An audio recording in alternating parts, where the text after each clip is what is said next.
So picture this, a busy local business corridor, the kind we all know. There's an organization dedicated to making it better, and they decide to do something really proactive. They think, hey, let's ask our local businesses about their safety concerns so we can help. Sounds like a great idea, right? Simple, straightforward.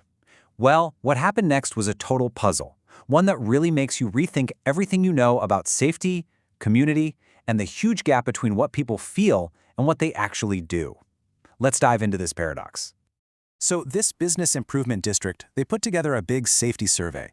It was meant to be a direct line for businesses to say, here's what's going on and here's what we need.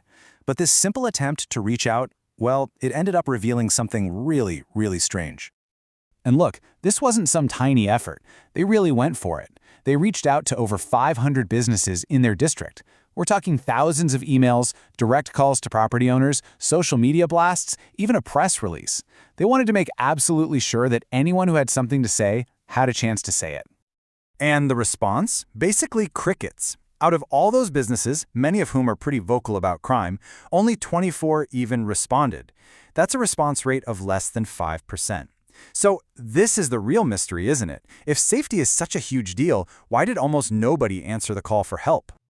Okay, so here's where it gets fascinating. You might think that with such a tiny number of responses, the data would be useless. But actually, the exact opposite is true. Those 24 responses, they paint an incredibly clear picture, giving us our very first clues to solving this mystery of why no one's talking. What the data shows us is that this area isn't being hit by major, violent crime waves. No, it's more like a battle of 1,000 cuts. You've got 2/3 of the respondents dealing with shoplifting. Over half are dealing with vandalism and graffiti, and nearly half are dealing with loitering. These are those constant, draining, nuisance crimes. And this quote from a local business owner just nails that feeling. It captures this sense of, just being resigned to it. It's not one big, scary event. It's this constant, unwinnable feeling fight against problems that just pass through. Just to really put that in perspective, look at this number. Only 8%, just 8% of the people who responded had experienced a major crime, like a robbery or a burglary. So statistically, the risk of something really serious happening is actually super low. And yet, the feeling of being unsafe is high. And here it is, our next huge clue. When these small, annoying crimes do happen, they almost never get officially reported. Get this, a whopping 79% of businesses either never report them or only report them sometimes. And if the police never even hear about these things, how can they possibly respond? So this all leads us to the absolute heart of the issue here. We've got data that points to persistent, low-level problems, not some kind of public safety emergency. But if you talk to people, the feeling is one of constant stress and fear. So, what is going on here? Welcome to what we're calling the perception paradox. This is that central conflict, that weird space where the hard data about crime and the day-to-day emotional experience of it are telling two completely different stories. Let's just break this down side by side. The data, it actually says that over 70% of business owners feel mostly safe.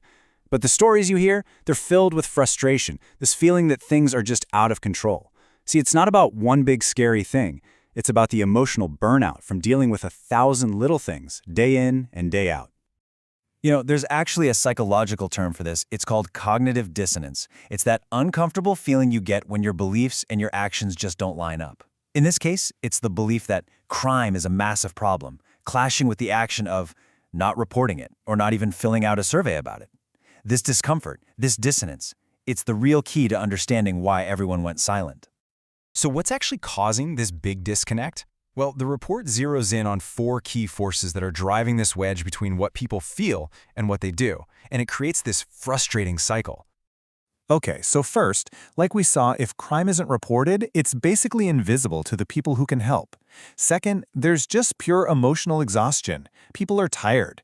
Third, you've got this confusion about whose job it is anyway. Is it the tenants, the property managers? And fourth, and this is a big one, there's this deep-seated belief that even if you do report it, nothing will change.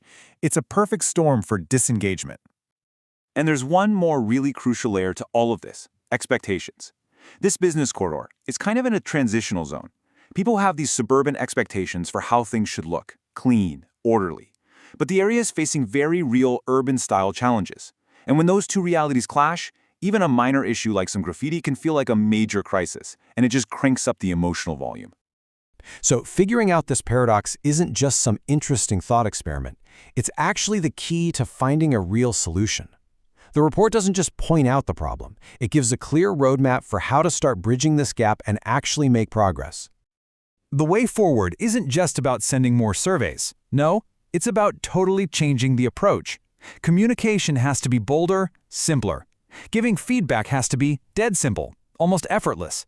You've got to clarify who's supposed to do what. And, maybe most importantly, you have to engage people on an emotional level, showing them real, tangible results and building back that trust, one success story at a time. And that really leaves us with this final, powerful question. This whole situation shows that sometimes feelings are way more powerful than facts. The real challenge here isn't just about getting crime stats to go down. It's about healing that community-wide exhaustion and rebuilding the belief that speaking up, that it actually matters. And that is a puzzle that data alone is never going to solve.